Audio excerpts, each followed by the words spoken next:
What's up, everybody? Hope y'all having a good day out there. As always, I appreciate y'all for coming and tuning in to another episode. We at number four, Soul Food, y'all. I mean, we'll blink our eyes and it'll be episode 100. If the Lord wills it, if the Lord wills it. Thank y'all for coming. Like I said, Soul Food number four, and the topic of discussion today is going to be love is.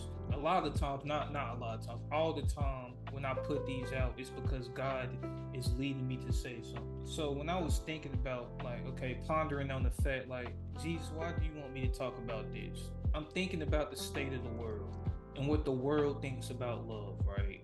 Love is love. Or when you're in a relationship with somebody and you're on the phone, hey, I'll talk to you later, love you. And a lot of times when you're looking at it like overall, this world speaks love, but it shows the opposite, which leads me to believe the world doesn't really know what love is, right? But I thank God that He left His word, the truth of the word, here for us and has a clear definition of what love is. So, with that being said, we're going to go to First Corinthians 13, 4 through 8, and we're going to talk about love. So, I just want to say something before we get started. I will be reading from the New King James Version. Why?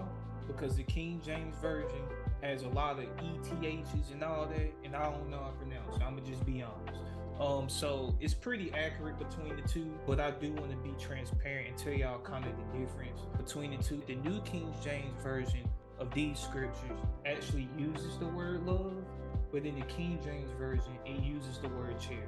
So those two are interchangeable. They're just using different words. So outside of the ETHs and all that, that's the only difference between these specific scriptures. All right, so I just want to be transparent. So as always, we're going to go through, we're going to read the verses first, and then we're going to come back and break them down, right? So First Corinthians 13, 4 through 8, starting at the fourth verse. Love suffers long and is kind. Love does not envy. Love does not parade itself, is not puffed up. Love does not behave rudely, does not seek its own, is not provoked, thinks no evil, does not rejoice in iniquity, but rejoices in truth, bears all things, believes all things, hopes all things, endures all things. Love never fails, but whether there are prophecies, they will fail. Whether there are tongues, they will cease. Whether there is knowledge, it will vanish away. All right. So while we get into this, I want y'all to have something in your mind. Not something, but I want you to have someone in your mind. Because when you're thinking about this, it's easy to substitute the person in here, right? Because I like using this exercise. So when I think of somebody real close to me, I would think I would love the person, right? But then I go through all these attributes as myself. Do I really love this person? So I want y'all to kind of do the same thing because I think it's a good exercise to kind of put into practice. So again, starting at the fourth verse, love suffers long and is kind. Basically, when you think of suffering, right, you think of enduring. And when you think of enduring, what you have to have patience when you're enduring. So in other words, love is patient and is kind, right? So I'm gonna tell y'all a story. Just like I said, have someone in mind. I got somebody in mind for this one. So my little brother, my dad when he was young, my little brother saw he used to make me help him do his homework and stuff. And sometimes it would be late, like real late at night, and I'll be really tired. So when my brother doesn't get it at a certain time, what I wanted him to, because I would be impatient, that would result in me acting the opposite of kind. I would start acting rude because I was thinking about myself. I'm like, man, sorry, if you don't hurry up and get this right, man, I would even leave and come back and do all that, leave him by himself and all that. But that's not love. The correct way in that would just be to sit with him, talk with him calmly. Hey, all right, what we got here? Even if he's not getting it, that being patient, that's what it means suffers long. Being patient with him and saying, okay, all right, that wasn't wrong, but let's move on. What could you have done here? Or ask him, what is hard for you? Why is it so hard for you and stuff like that? Because that results, now I'm acting kind to him. Now I'm being kind to him. So it's hand to hand. Because I'm patient, I'm able to be kind with him. But when I'm impatient, I was acting rudely. I was going crazy. God forgive me. I'm sorry, sorry too. But again, I say I love my brother. I love him to death. That's what I say. But when we go to that situation, somebody could have called me out. Do you love him? Because in this situation, you did this and that and this.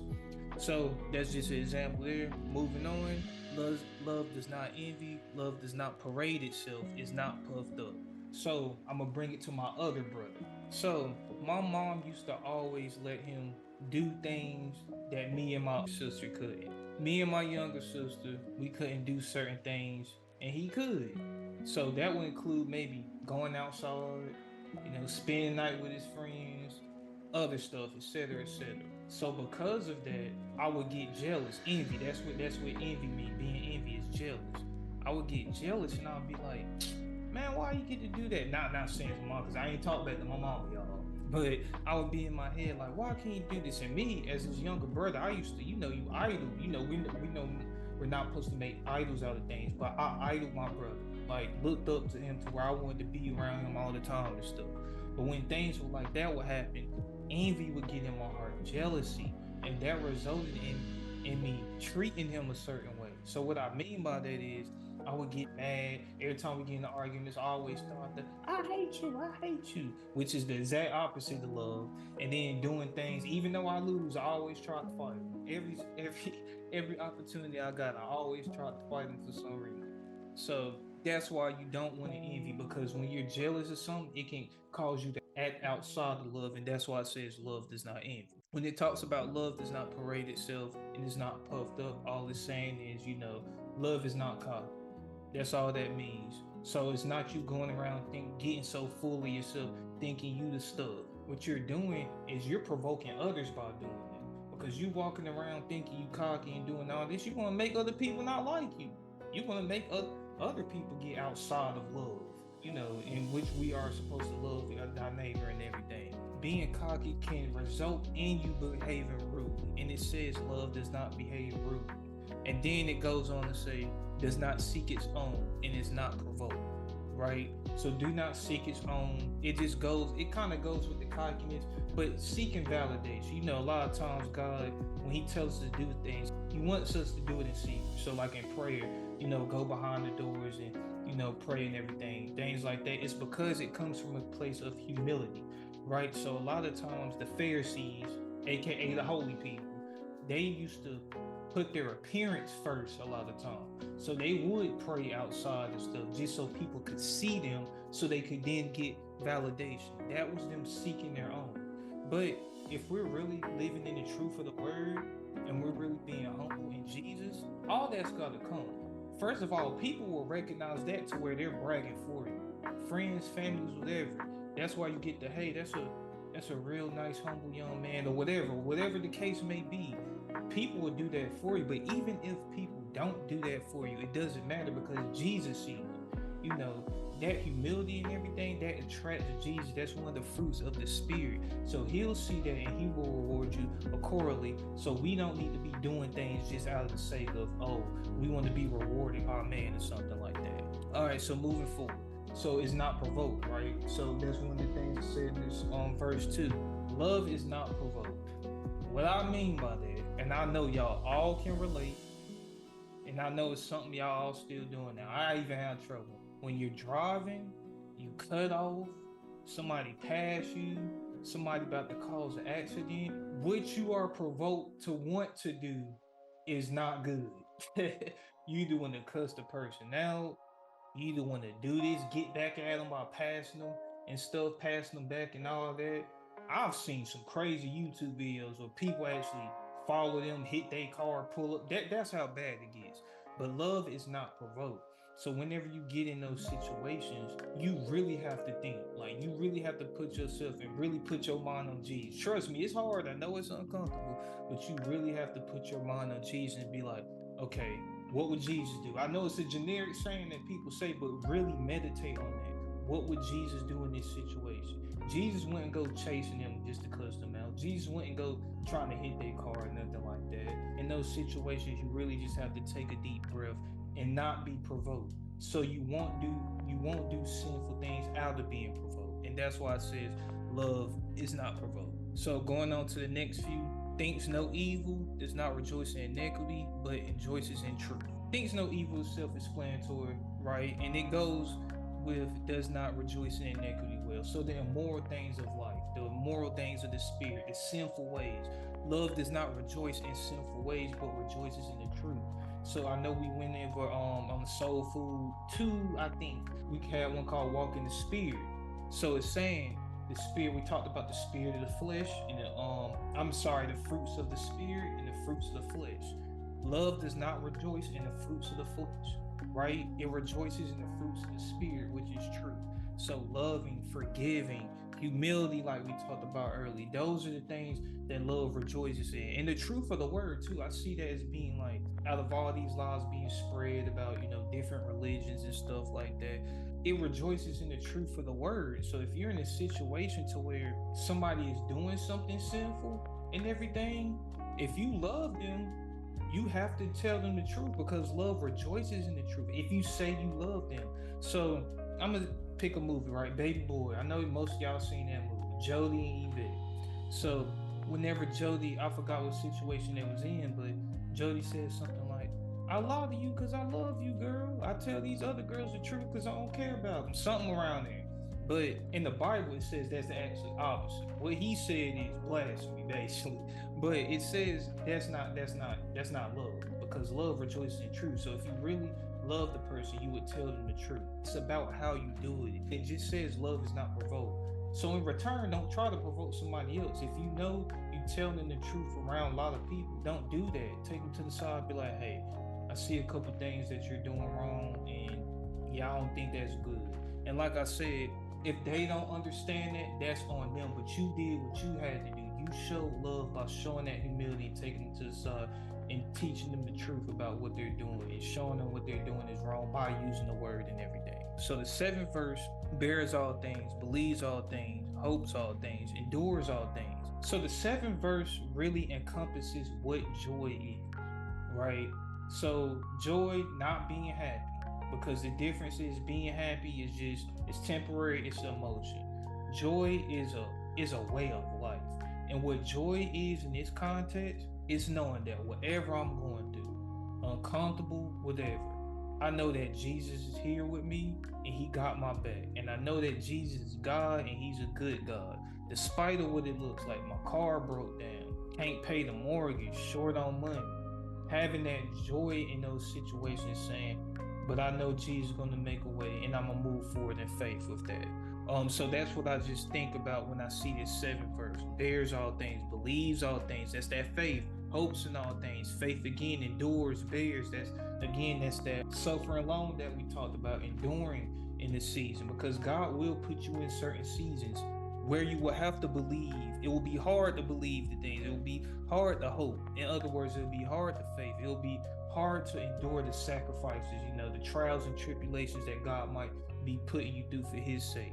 But we have to have the joy to be like, we got it, God's with us, and we're going to be straight. And that's all a part of love, is what it's saying.